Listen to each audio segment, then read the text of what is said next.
यह कक्षा शास्त्री द्वितीय वर्ष के लिए लगाई गई है। इसमें निर्धारित पाठ्य पुस्तक महाभाष्य है, जिसका द्वितीय आनिक चल रहा है। इसमें पूर्व कक्षा में एवं और अयोच सूत्र पर विचार हुआ है। उसी क्रम में आज पुनः विचार होना है। तो आज यह विचार किया जाता है कि ए ओंग और अय औच, ये दोनों जो सूत्र है, इसमें जो वर्ण हैं ए ओ चाहे अय और औ, ये संध्याक्षर वर्ण है, अर्थात इसमें अ और ई का संयोग है। उसी तरह से अ और उ का संयोग है। अय में भी अ और ए का संयोग है। अ और ओ का संयोग होकर के औ बना है। तो यहाँ यह प्रश्न किया जाता है कि क्या यह जो ए वर्ण है, उसमें जो दो वर्ण है अ और ई, तो वह अ और ई क्या अलग से गृहीत होता है या नहीं।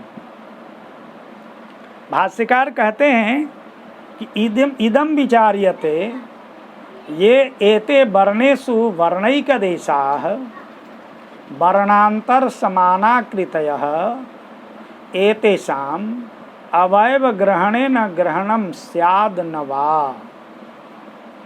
ये जो संध्याक्षरों में समान आकृति वाले अ और ई, चाहे अ और उ अवयव दिख रहे हैं, वो क्या अवयव रूप में गृहीत होते हैं या नहीं, अर्थात उनसे हम कोई कार्य कर सकते हैं या नहीं। यहाँ कहते हैं कुतः पुनः यम विचारना, ऐसा विचार करना क्यों पड़ा, ऐसा विचार आप क्यों कर रहे हैं। कहते हैं कि यह समुदायाः अपि उपदिश्यन्ते, इसलिए कि यहाँ वर्ण समाम न्याय में अर्थात माहेश्वर सूत्र में समुदाय भी उपदेश किए गए हैं, जैसे ए ओ ऐ औ, और उनका अवयव भी अ ई अ उ अलग अलग भी उपदेश किए गए हैं। तो जिस तरह से वृक्षः प्रचलति, जब वृक्ष चलता है तो उसके साथ उसके अवयव भी चलते हैं, यानी पत्ते भी, डाली भी, फूल फल साथे अगर लेकर के चलते हैं तो वो चलता है। उसी तरह से अगर ए को हम लेके चलेंगे तो उसमें अ और ई स्वतः चलेगा। ओ को जब हम लेकर के चलेंगे तो अ और उ दोनों साथ साथ चलेगा ही। तत्र समुदायस्थस्य अवयवस्य ग्रहणेन ग्रहणम स्याद न वा, वहाँ उस अवयव को हम ग्रहण कर सकते हैं या नहीं स्वतंत्र वर्ण के रूप में। कहते हैं कि कश्चात्र विशेषः, क्या इसमें विशेषताएं होगी, जरा स्पष्ट करके बताया जाए। कहते हैं वर्णैकदेशाः वर्ण ग्रहणेन चेत संध्याक्षरेषु समानाक्षर विधि प्रतिषेध। कहते हैं कि वर्णैकदेश माने वर्ण का एक देश, अर्थात ए का जो एक देश ई है, उसको अगर आप ग्रहण करेंगे, ई मानेंगे, तब समानाक्षर विधि जो है जहाँ जहाँ होती है वहाँ पर प्रतिषेध करना पड़ेगा। भास्कर पंक्ति बोलते हैं वर्णैकदेशः वर्ण ग्रहणेन चेत संध्याक्षरे समानाश्रयो विधि प्राप्नोति स प्रतिषेध्य, उसको रोकना पड़ेगा। जैसे कहा कि अग्ने इंद्र, अग्ने इन्द्रम, अग्ने इंद्रम, यहाँ पर अग्ने में एकार, घटक जो ईकार और इंद्रम का ईकार, दोनों के स्थान में अकह सवर्ण दीर्घ से दीर्घ प्राप्त होने लगेगा। उसी तरह से वायो उदकम, वायो ओ घटक उकार, क्योंकि ओ में अ और उ दोनों है, तो ओ घटक उकार और उदकम घटक उकार दोनों के स्थान में अकह सवर्ण दीर्घ से दीर्घ होने लगेगा। और दीर्घ तो करना नहीं है, तो वहाँ कहना पड़ेगा प्रतिषेध कि समानाश्रय विधि में ये कार्य नहीं होता, ऐसा प्रतिषेध करना पड़ेगा। और कहते हैं और क्या दोष होगा, दीर्घे ह्रस्व विधि प्रतिषेध, और दीर्घ में ह्रस्व विधि का प्रतिषेध करना पड़ेगा। दीर्घे ह्रस्वाश्रयो विधि प्राप्नोति, जैसे आलूय प्रलूय, आलू दीर्घकार है, प्रलू दीर्घकार है, और यह जो है अक्त्वा के स्थान में लेप हुआ है। अगर यह ह्रस्व रहता तो ह्रस्व से पिति किति तुक से तुक होता। जैसे प्रकृत्य, प्र जोर क्री जोर लेप के स्थान में जो य आता है तो तुक करके प्रकृत्य बनाते हैं। उसी तरह से यहाँ भी लू में जो ऊ है उसका में चूँकि दो ऊ है तो ह्रस्व ऊ को मान करके यहाँ ह्रस्व मान लेंगे तो यहाँ भी तुक हो जाएगा, तो इसको निषेध करना पड़ेगा, और नहीं तो अनिष्ट प्रयोग बनने लगेगा। कहते हैं नैसह दोषः, ये दोष नहीं होगा। आचार प्रवृत्ति में ज्ञापयति, आचार की जो प्रवृत्ति है इसको ज्ञापित करती है कि नहीं दीर्घे ह्रस्वाश्रयो विधि, दीर्घ में ह्रस्वाश्रय विधि नहीं होता है। जैसे दीर्घात 6 सूत्र है, दीर्घात 6, दीर्घ से परे 6 और एक 6 च है, यानी ह्रस्व को तुक के आगम होता है। तो यहाँ ह्रस्व को तुक के आगम होता है, दीर्घ में भी हम लोग क्या कर लेते, ह्रस्व मान लेते, वहाँ अ मान लेते, लक्ष्मी छाया में ई मान लेते कि ई मिल करके अवसे तो यहाँ पर तुक कर सकते थे। इसलिए अलग से यह क्यों बनाया गया सूत्र, ऐसा कहते हैं न एतदस्ति ज्ञापकम, यह ज्ञापक नहीं हो सकता है, क्योंकि यह पदांताद्वा, दीर्घ में जहाँ पदांत से करना होता है वहाँ के लिए है, ह्रस्व में जहाँ पदांत है वहाँ शिव छाया इत्यादि में किए हैं, ऐसा करने के लिए किया गया है, ऐसा कहते हैं कि और तब यहाँ भी खट्वा भी ही माला भी ही, यहाँ भी खट्वा में आकार को हम आ जो है उसको ओ बराबर आ हुआ है तो ह्रस्व मान लेते, तो ह्रस्व मान लेने के बाद राम भीष होता है तो रामैस आदेश होता है, अतो भीष ऐस से, तो यहाँ भी माला के बाद जो भीष है उसको ऐस आदेश कर दें, हैं यहाँ भी कर सकते हैं। उसी तरह से माला भी में भी कर सकते हैं। इस तरह से कहते हैं कि नहीं, यहाँ तपरकरण किया गया है, अतो भीष ऐस, इसलिए तपरकरण के सामर्थ्य से माला में जो आकार घटक जो आकार है उसको फिर अकार नहीं ले सकते हैं, क्योंकि तपरकरण किया गया औत अर्थात औ से परे ही आकार भीष को ऐसा आदेश होता है। अगला कहते हैं कि और तरही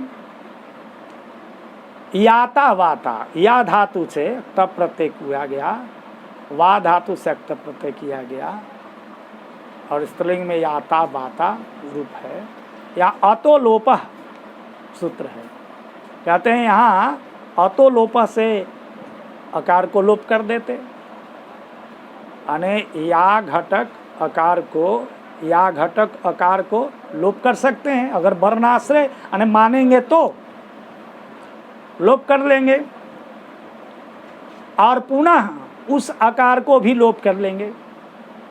कहते हैं कि नहीं, ऐसा नहीं कर सकते हैं, उस आकार को लोप नहीं कर सकते हैं, क्योंकि उसको लोप करने लगेंगे तो इसके स्थानीयवत भाव हो जाएंगे।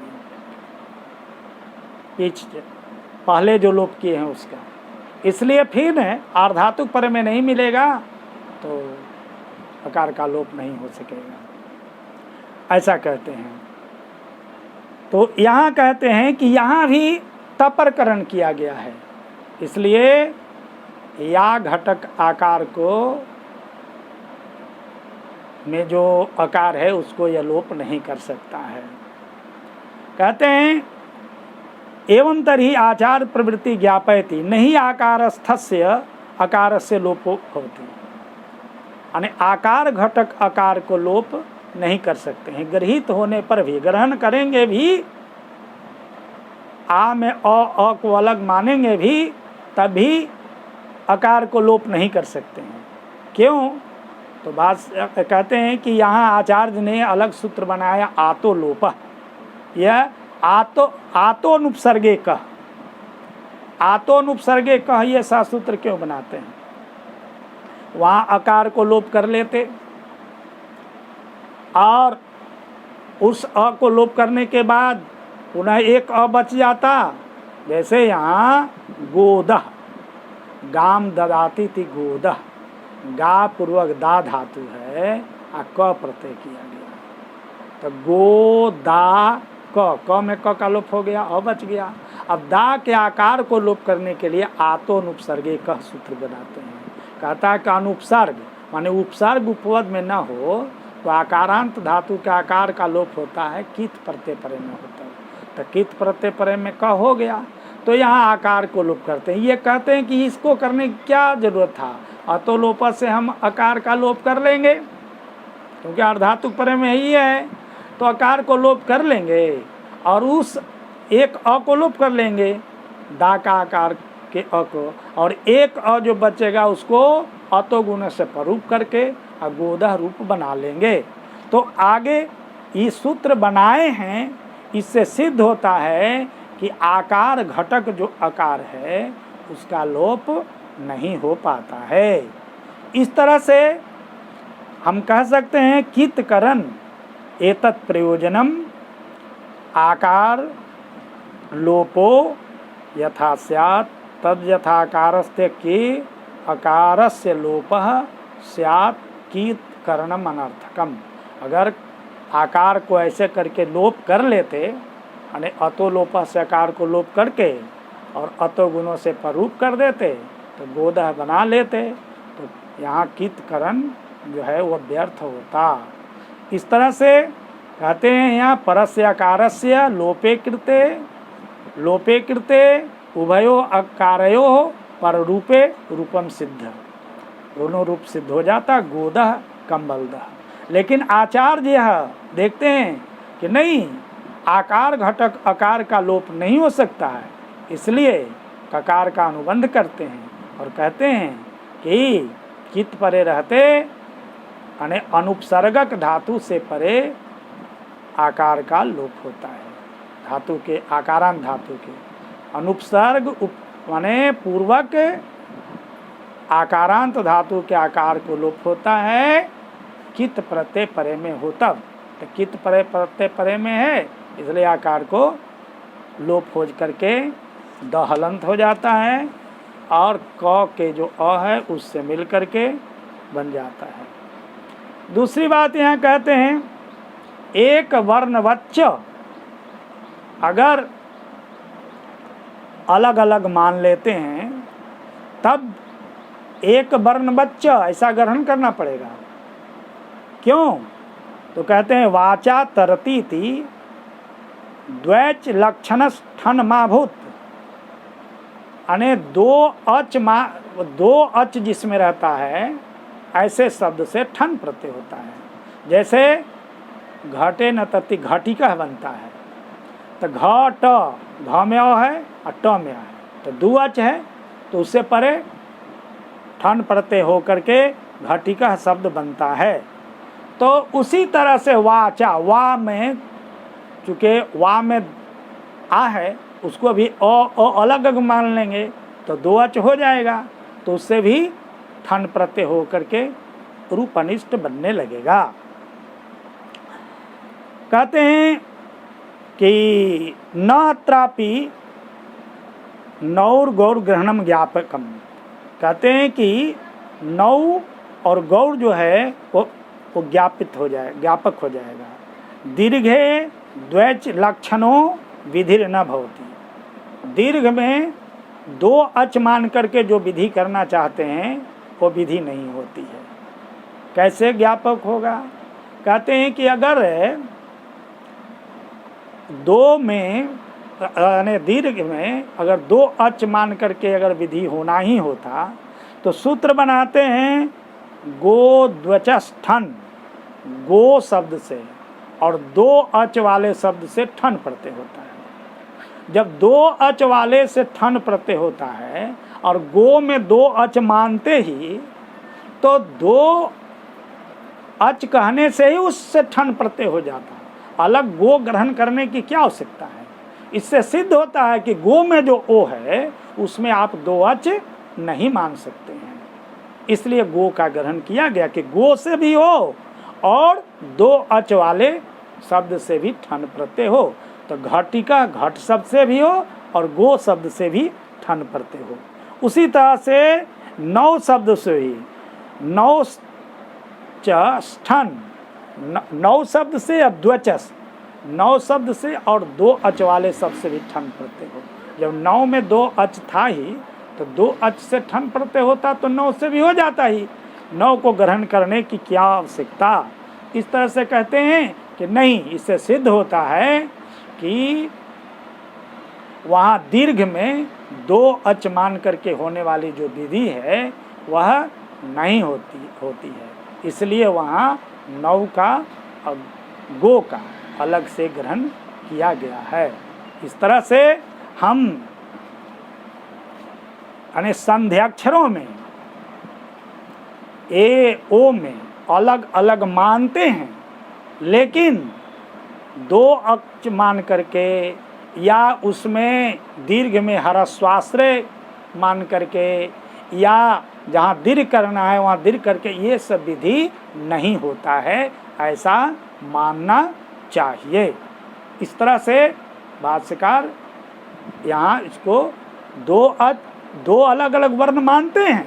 वर्णेषु अने संध्याक्षरेषु अवयव ग्रहणे न ग्रहणम भवति, किंतु यहाँ अने ह्रस्वाश्रय विधि इत्यादि जो कार्य है वह नहीं होता है, ऐसा मानना है। ओ